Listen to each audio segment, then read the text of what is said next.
Our channel does not promote any violent, harmful, or illegal activities.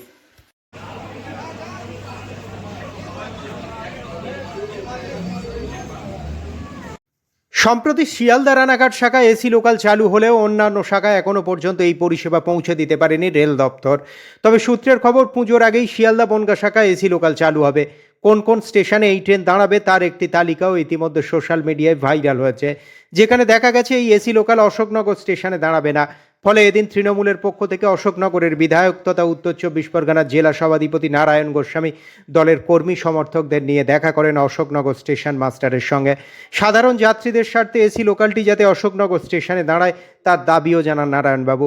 পাশাপাশি তার বক্তব্য, AC local যদি অশোকনগর স্টেশনে না দাঁড়ায় তাহলে সাধারণ যাত্রীদের স্বার্থে ভবিষ্যতে আরও বৃহত্তর গণ আন্দোলনের পথে নামবে তৃণমূল কংগ্রেস। বেশ কয়েকদিন ধরে শুনছি যে এখানে শিয়ালদা থেকে বনগাঁ পর্যন্ত এসি লোকাল চালানো হবে, এবং আরও দুঃখজনক ঘটনা হচ্ছে সেই এসি যে লোকাল সব স্টেশনে থামবে না। এই না থামার জায়গাগুলোর মধ্যে অশোকনগরও আছে, অর্থাৎ অশোকনগরে এই ট্রেন থামবে না। স্বাভাবিকভাবেই অশোকনগরে যাত্রী সাধারণ যারা আছেন তারা অসুবিধার সম্মুখীন হবে, মানে রেলের এই সুযোগ থেকে তারা বঞ্চিত হবে, এই পরিষেবা থেকে বঞ্চিত। তো আমি এলাকার স্থানীয় বিধায়ক হিসেবে আমার দায়িত্বের মধ্যে পড়ে বলে আমি স্বতঃপ্রণীতভাবে রেলের স্টেশন ম্যানেজারের কাছে এসেছি। উনিও আমার কথা সম্মতি দিলেন যে হ্যাঁ, তার কাছেও সেরকম হবে। এইটা কেন, এর প্রশ্নের উত্তর তিনি দিতে পারেন। আমার যতটুকু জানা আছে যে বারাসাত থেকে বনগাঁ পর্যন্ত প্রত্যেক দিন রেলের যত ট্রেন চলে ওঠানামার ক্ষেত্রে কিন্তু অশোকনগর অগ্রগণ্য, অর্থাৎ এখানে এত ব্যাপক প্যাসেঞ্জার যাত্রী সাধারণ ওঠানামা করে। বাণিজ্যিক দিক থেকে রেলের ভাবতে গেলে এই জায়গাটা পোটেনশিয়ালিটি রয়েছে। কোন চর্চা, কোন পর্যবেক্ষণে রেল এই জায়গাটাকে বাদ দিল, এটা আমার বোধগম্য হলো। সেই প্রশ্নটা করেছি, কিন্তু স্টেশন ম্যানেজার আপনারাও ছিলেন, জানেন যে তার সদুত্তর দিতে পারেনি। তো আমরা এই ব্যাপারে ডিস্ট্রিক্ট ম্যাজিস্ট্রেট, জেলা শাসক এবং ডিআরএম শিয়ালদা ডিভিশন তার সাথে আমরা কথা বলব।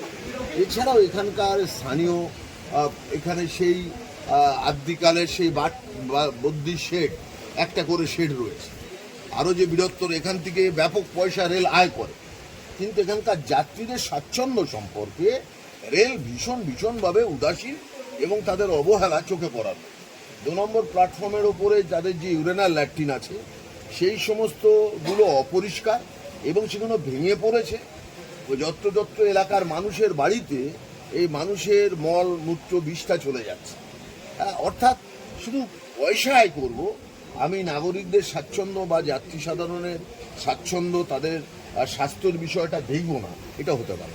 আপনি দেখুন স্টেশনে পর্যাপ্ত ফ্যান নেই, পর্যাপ্ত শেড নেই, পর্যাপ্ত আলো নেই, অথচ এখানে থেকে কিন্তু ব্যাপক টাকা রেল আয় করে।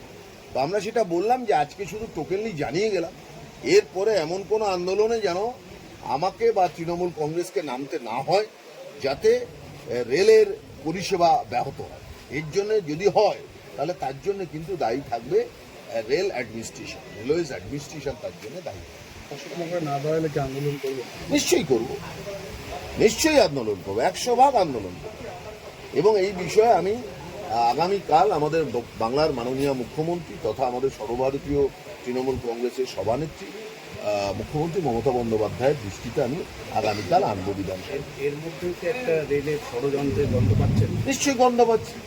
আমরা তো শুনলাম যে এখানে তৃণমূল কংগ্রেসের পতাকা লাগাতে দেওয়া হয়, অথচ ভারতীয় জনতা পার্টির পতাকা লাগালে সেটা যাতে সুরক্ষিত থাকে, রেলের কর্মচারীরা সেই প্রোটেকশন দিয়ে থাকে। এটা কি ধরনের বায়াসনেস? রেলের কর্মচারী মানে সরকারি কর্মচারী, রেলের সরকারি জায়গায় যদি পতাকা না লাগাতে দেওয়া হয় তাহলে কোনো রাজনৈতিক দলের পতাকা লাগাতে দেবেন না, এটা তো আমরা আশা করব, ইম্পার্শিয়ালিটি।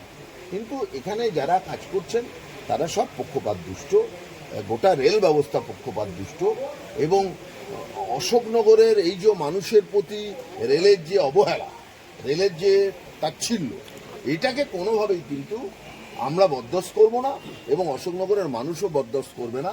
তাতে অশোকনগর মানুষ, সাধারণ মানুষকে নিয়ে বৃহত্তর গণ আন্দোলন তৈরি করা।